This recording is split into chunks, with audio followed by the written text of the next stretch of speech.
Hello friends, income tax के cases की series में आज जो केस हम लोग डिस्कस करेंगे उस केस का नाम है GC metals private limited AOP versus principal commissioner of income tax and others. ये केस 455 आईटीआर पेज नंबर 211 पे रिपोर्ट हुआ। मैटर उत्तराखंड हाई कोर्ट ने एक रिट पिटीशन के अंदर डिसाइड किया और इस केस का जजमेंट 5 अप्रैल 2023 को आया।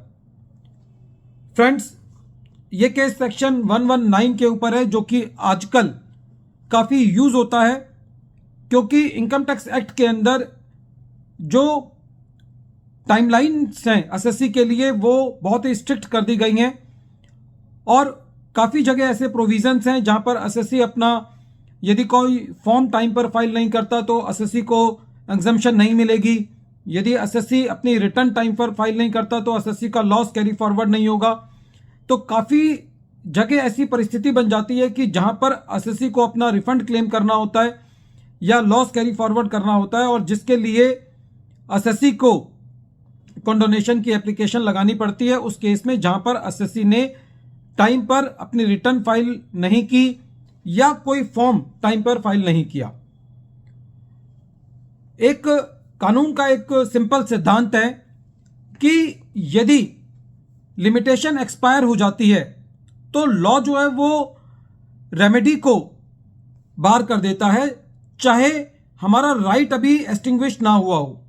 कहने का मतलब यह है कि यदि एसएससी का कोई राइट है और उस राइट को एक्सरसाइज करने का कोई लिमिटेशन पीरियड है और एसएससी उस लिमिटेशन पीरियड में अपने उस राइट को एक्सरसाइज नहीं करता तो लॉ उस राइट को बार कर देता है, चाहे वो राइट अभी एक्सटिंग्विश ना हुआ हो।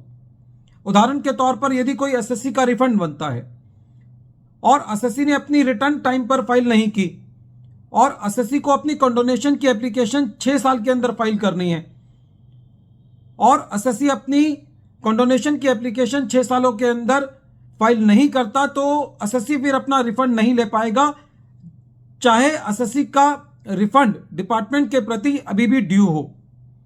ऐसा ही इस केस के अंदर हुआ। एसएससी का जो मैटर था वो असेसमेंट ईयर 2008-2009 से रिलेटेड था।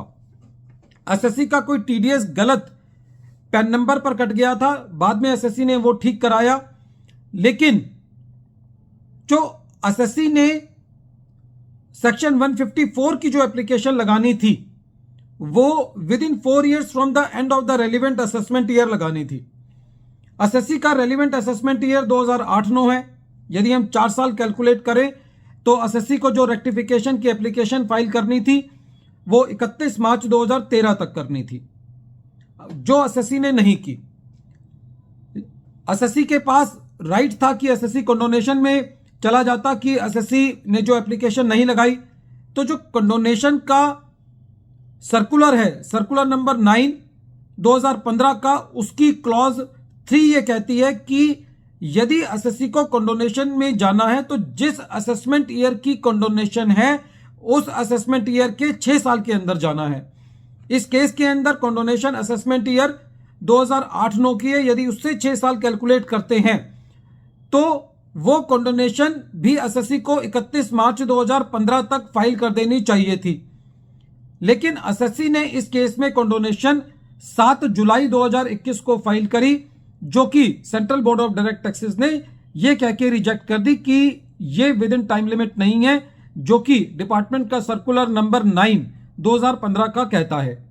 एसएससी इस रिजेक्शन के अगेंस्ट हाई कोर्ट में गया और एसएससी की ये मेन दलील थी कि जो क्लॉज 3 है सर्कुलर नंबर 9 2015 की, वो central board of direct taxes के पास ये पावर नहीं है कि ऐसी कोई क्लॉज इंट्रोड्यूस करके कोई टाइम लिमिट फिक्स करे। एसएससी ने उस क्लॉज 3 को चैलेंज किया, लेकिन जब हाई कोर्ट ने इस मैटर को रिट पिटीशन में सुना तो कोर्ट का ये कहना था कि जो क्लॉज 3 है उसकी पूरी वैलिडिटी है, एसएससी के पास ये ओपन एंडेड नहीं है। इस केस के अंदर जो एसएससी ने कंडोनेशन की एप्लीकेशन लगाई थी वो जुलाई 2021 में लगाई थी, जो कि 12 साल बाद थी असेसमेंट ईयर के।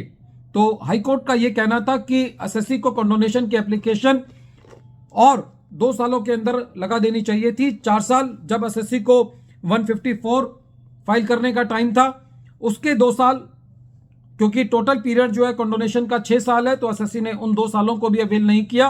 तो यदि एसएससी टाइम पर अपने रेमेडी को एक्सरसाइज नहीं करता तो एसएससी को अपने आप को ही ब्लेम देना होगा, सिस्टम को ब्लेम नहीं देना होगा।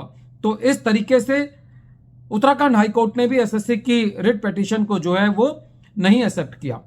वीडियो के अंत में एक बार फिर मैं केस का नाम रिपीट कर रहा हूं। केस का नाम है GC metals private limited versus principal commissioner of income tax and others, और ये केस 455 आईटीआर पेज नंबर 211 पर रिपोर्ट हुआ। मैटर उत्तराखंड हाईकोर्ट ने डिसाइड किया और इस केस का जजमेंट 5 अप्रैल 2023 को आया।